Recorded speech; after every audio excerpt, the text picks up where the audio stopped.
Watch Dr. Drew's new show at 9 on HLN. Weeknights on HLN. Here with me tonight is Lonnie Coombs, a former Los Angeles County prosecutor, KTVK investigative reporter Michael Watkiss, who is covering the trial in San Angelo, and former FLDS member Flora Jessup is back with me in Florida. Flora, I want to ask you, do you agree, I suspect you do, that the moms are also to blame here? Absolutely. One of the things that after that raid that occurred, me being sent back by CPS here in Utah and Arizona, I went to Texas a year after the raid and was extremely angry at the state agencies in Texas when I went there. And I came away from visiting that state. I traveled around the state and visited the homes where all those children were kept, talked to hundreds of CPS caseworkers, and came away from there with a realization that the CPS caseworkers, local CPS Texas caseworkers, were just as heartbroken and devastated by the fact that the court had sent those children back as those children had to have been. They physically had to push children across the room while they begged them not to make them return to the abuse. And their hands were tied. There was nothing they could do. And a lot of those caseworkers have talked to me and told me personally that they, in their interactions with these mothers, felt that these mothers had as much culpability as these men did when it came to abusing these children.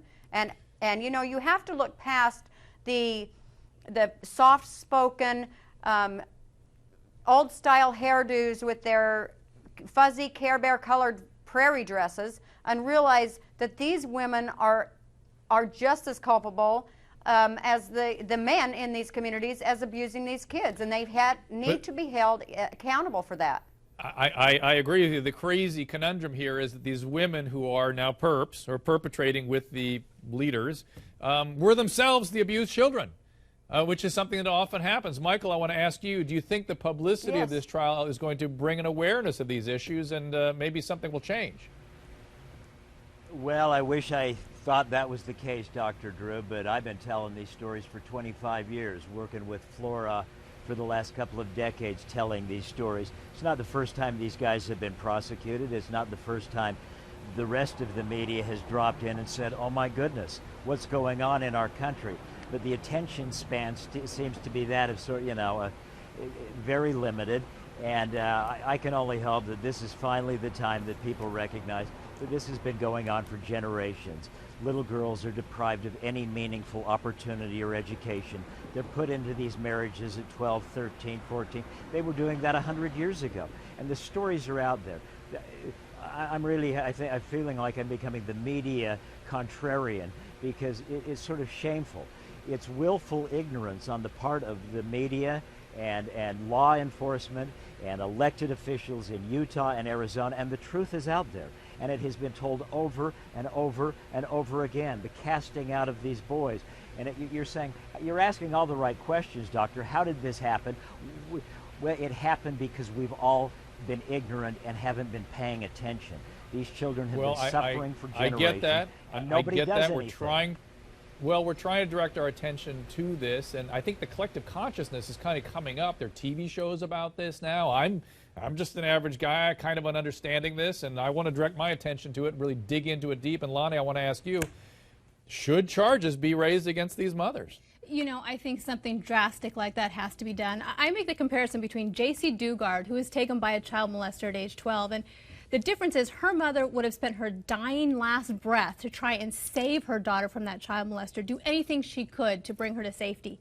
These mothers are so far from that. Not only are they trying to save their daughters, they're sewing the wedding dresses. They're handing them the bouquet to push them down the aisle with the admonishment. But it's like the moms and the daughters are the captives of J.C. Dugard's captive. That's right. It's the cycle. It continues on, and they don't know any better. But something drastic has to be done because right now, whether you call it brainwashing or indoctrination, they believe this is the right thing to do, and they're abusing their children. And I would caution anyone out there that has a relativistic point of view that. Let's take an extreme example. If people are, as I think in the last segment you heard, I guess was Lori said, if you're taking your children, you're taking your child, and you're throwing it in the volcano to appease the volcano gods, I think we're going to stop that. I think we're going to say that's not okay. How is this different? Well, it's not. It's not. There is That's right. religious freedom and there is child molestation, and the two should not be confused. There's no excuse one for the other. How about the abuse of women here? First of all, we heard stories from Laura yesterday about physical abuse of the young males, Right. and we know that's going on. But what about the abuse of women? This is just this whole thing seems to be primarily perpetrated on women, is it not? But that's right. It's really kind of stuck in the 50s mores of gender suppression of women. I'm and going to not take exception to educated. that. I'm going to say Dr. this is Drew? almost like this. Yes, ma'am. Go, Flora. I would like to jump in here because one of the aspects and the dynamics of the polygamous culture that you've got to understand is the domestic violence in these communities is not in large part from the men. It is from the women on each other. In order to be the favored wife, the most closest to your husband, in order to get into heaven, you have to be the favorite wife and be invited by your husband. And in order to maintain that favor, you must make sure that the other wives are beaten down. I didn't see domestic violence. I saw some domestic violence from the men to the women, but the majority of domestic violence I witnessed as a child was women on women. Due to Michael, that. close us And out. I have 15 seconds. Where do we need to go with this? 10 seconds. Let's do it. What do you need to do? You need to prosecute men. You need to prosecute the women. Arizona and Utah law officers need to decertify all the cops in those communities who are the enforcers. People need to step up and do their jobs.